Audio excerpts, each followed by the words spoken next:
Bismillahirrahmanirrahim. Assalamu alaikum dear students. Today we are going to talk about ecological needs. Ecological means related to ecosystem and needs means a role, a function performed by an organism in its environment. Means ecological needs is the role and position a species has in its environment. ये ecological needs किसी भी species का अपने environment के अंदर professional address होती है. Means किसी भी स्पीशी का अपने इन्वायरमेंट या अपनी इकोसिस्टम के अंदर क्या रोल है, उसकी कैसी पोजीशन है और वो कैसे अपने फंक्शंस अपने इन्वायरमेंट के अंदर परफॉर्म करती है, इसे हम इकोलॉजिकल नीड्स कहते हैं. किसी भी स्पीशी का अपने इन्वायरमेंट के एबायोटिक और बायोटिक फैक्टर्स के साथ कैसा इंटरेक्शन है, उनके साथ वो कैसे डील करती है, यही बेसिकली इकोलॉजिकल नीड्स कहलाती है. समटाइम्स स्टूडेंट्स हैबिटेट एंड नीच दोनों टर्म्स को आपस में कंफ्यूज कर देते हैं, लेकिन ये दोनों टर्म्स एक दूसरे से डिफरेंट हैं. हैबिटेट वो जगह है जहाँ पर एक पार्टिकुलर ऑर्गेनिज़म रहता है, और नीच किसी भी पार्टिकुलर ऑर्गेनिज़म का अपने इन्वायरमेंट के अंदर क्या रोल है, उसकी कैसी पोजीशन है और वो कैसे वहाँ पे फंक्शंस परफॉर्म करती है, उसे हम नीच कहते हैं. मीन्स हैबिटेट जगह है और नीच किसी भी स्पीशी का उस जगह पर क्या रोल है, वो नीच है. स्पीशी की नीच में वो तमाम इंटरेक्शंस आ जाती हैं जो इसके अपने इन्वायरमेंट के बायोटिक और एबायोटिक फैक्टर्स के साथ होती हैं. किसी भी स्पीशी का अपने इन्वायरमेंट के अंदर कैसे रहती है, अपनी फूड और शेल्टर की ज़रूरियात को कैसे पूरा करती है, ये इकोलॉजिकल नीड्स है. मीन्स वो अपने इन्वायरमेंट के अंदर कैसी कंडीशंस के अंदर सर्वाइव करती है और वो कैसी कंडीशंस हैं जिसके अंदर वो अपने रिप्रोडक्शन के प्रोसेस को कंप्लीट करती हैं. मीन्स कैसी कंडीशंस उसे चाहिए जिनके अंदर वो इजीली रिप्रोड्यूस कर सकें. कंसेप्ट देखें इकोलॉजिकल नीड्स का, तो इसके अकॉर्डिंग किसी भी स्पीशी की अगर पॉपुलेशन को मेंटेन रखना है तो इसके लिए ज़रूरी है कि उसके इंडिविजुअल्स सर्वाइव भी करें और रिप्रोड्यूस भी करें. किसी भी इकोलॉजिकल नीड्स के किसी भी स्पीशी की जो फंडामेंटल नीड्स होती है उसमें वो तमाम इन्वायरमेंटल कंडीशंस आ जाते हैं जो कि किसी स्पीशी के एग्जिस्टेंस के लिए सूटेबल होती हैं. फंडामेंटल नीड्स वो है जिसमें कंपटीशन और प्रीडेशन नहीं होती. हमें जो इकोलॉजिकल नीड्स है वो डिस्क्राइब करती है कि एक स्पीशी अपने इकोसिस्टम के अंदर कैसे इंटरेक्ट करती है. इकोसिस्टम क्या है? एक ऐसा इन्वायरमेंट जिसके अंदर तमाम लिविंग ऑर्गेनिजम्स और नॉन लिविंग ऑर्गेनिजम्स इकट्ठे काम करते हैं. Means a system that includes all living organisms, means biotic factors in an area as well as its physical environment, means abiotic factors functioning together. Means एक ऐसा environment जहाँ पे biotic और abiotic factors दोनों इकट्ठे काम करते हैं, इसे हम इकोसिस्टम कहते हैं. इकोसिस्टम के अंदर जो बायोटिक और एबायोटिक फैक्टर्स होते हैं वो दोनों किसी भी स्पीशी की सर्वाइवल की जो एबिलिटी है उसे अफेक्ट करते हैं. फैक्टर्स किसी भी इन्वायरमेंट के अंदर दो तरह के फैक्टर्स हो सकते हैं, biotic and abiotic. Bio means life and abio means no life. So it means biotic factors are those which are living factors of an environment and abiotic factors are those which are non-living factors of an environment.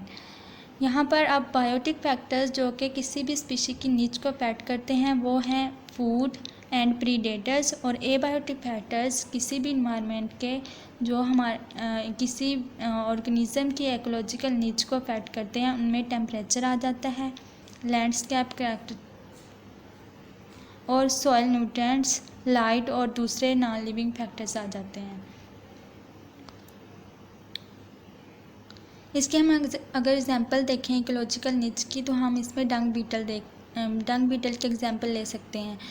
For example Dang beetle जो है वो अपने larva और adult दोनों forms में डंग को consume करती है. डंग बीटल जो है बरोज़ के अंदर इन डंग बाल्स को स्टोर करती हैं और जो फीमेल है वो इन्हीं डंग बाल्स के अंदर अपने एग्स ले करती हैं. जो डंग बीटल है वो अपने सराउंडिंग इन्वायरमेंट के अंदर सॉइल को इरिएट करती हैं और अपने बेनिफिशियल न्यूट्रिएंट्स जो हैं वो सॉइल के अंदर रिलीज़ कर देती हैं। इसका मतलब है कि डंग बीटल अपने इन्वायरमेंट के अंदर एक यूनिक रोल प्ले करती है। किसी भी स्पीशी का अपने इन्वायरमेंट में कैसा रोल है, उसकी कैसी पोजीशन है और कैसे वो अपने फंक्शंस परफॉर्म करती है, यही बेसिकली इकोलॉजिकल नीड्स कहलाती है। मींस डंग बीटल अपने इन्वायरमेंट के अंदर कैसे रह रही है, ये इसकी इकोलॉजिकल नीड्स है। यहाँ पर एक इम्पोर्टेंट नोट है कि दो कंपीटिंग स्पीशीज़ एक इकोलॉजिकल नीड्स के अंदर एग्जिस्ट नहीं कर सकती। इसकी क्या रीज़न है? रीज़न ये है कि किसी भी नीच के अंदर लिमिटेड रिसोर्सेज होते हैं, जिसकी वजह से दो कंपीटिंग स्पीशीज़ एक इकोलॉजिकल नीच के अंदर सरवाइव नहीं कर सकती। क्योंकि जब दो कंपीटिंग स्पीशीज़ होंगी, दो स्पीशीज़ विद आइडेंटिकल नीचेस, तो उनकी ज़रूरियात भी सेम होंगी, जिसकी वजह से वो दोनों आपस में compete करेंगी। जो फिटेस्ट होगी वो सर्वाइव कर लेगी, जो वीक स्पीशी होगी वो वहाँ से एक्सक्लूड आउट हो जाएगी। इसका मतलब है कि वहाँ एक टाइम में एक इकोलॉजिकल नीच के अंदर सिर्फ एक ही स्पीशी रह सकती है। किसी भी स्पीशी के सर्वाइवल की बेस पर कि वो कैसी कैसी कंडीशंस फॉलो करती है अपने सर्वाइवल के लिए, या वो कैसा रोल प्ले करती है अपने इन्वायरमेंट में रहने के लिए, इसी बेस पर यहाँ पर इकोलॉजिकल नीड्स को एक इकोलॉजिकल नीड्स के अंदर स्पीशीज़ को दो टाइप्स में डिवाइड किया जाता है। एक है स्पेशलिस्ट, एक है generalist and second one is specialist. Journalist नाम से ही पता चलता है कि जो जनरल सी चीज़ें हों, मींस ऐसे स्पीशीज़ जो किसी भी जनरल इन्वायरमेंट में सर्वाइव कर सकती हैं, मींस उनको स्पेसिफिक इन्वायरमेंट की ज़रूरत नहीं पड़ती, इनको हम जनरलिस्ट स्पीशीज़ कहते हैं। ये एक wide variety of environmental conditions के अंदर सर्वाइव कर सकते हैं, ये जनरलिस्ट स्पीशीज़ हैं। और स्पेशलिस्ट वो हैं जो एक नैरो रेंज इन्वायरमेंट में रह सकती हैं, मींस इनको अपने सर्वाइवल के लिए, इनको अपनी रिप्रोडक्शन के प्रोसेस को कंप्लीट करने के लिए एक स्पेशल इन्वायरमेंट की ज़रूरत होती है, इसीलिए हम इन्हें स्पेशलिस्ट कहते हैं। जनरलिस्ट स्पीशी के एग्जांपल में देखते हैं तो पिजन जो है वो एक जनरलिस्ट स्पीशी है। ये बहुत wide variety of environmental condition में सर्वाइव कर सकता है और अपने जो रिप्रोडक्शन का प्रोसेस है उसको पूरा कर सकता है। और स्पेशलिस्ट की एग्जांपल में अगर हम देखें तो कोयला आ जाता है। कोयला जो है ये हर तरह के इन्वायरमेंट में नहीं रह सकता, इसे अपने सर्वाइव स्पेसिफिक इन्वायरमेंटल कंडीशंस की ज़रूरत होती है।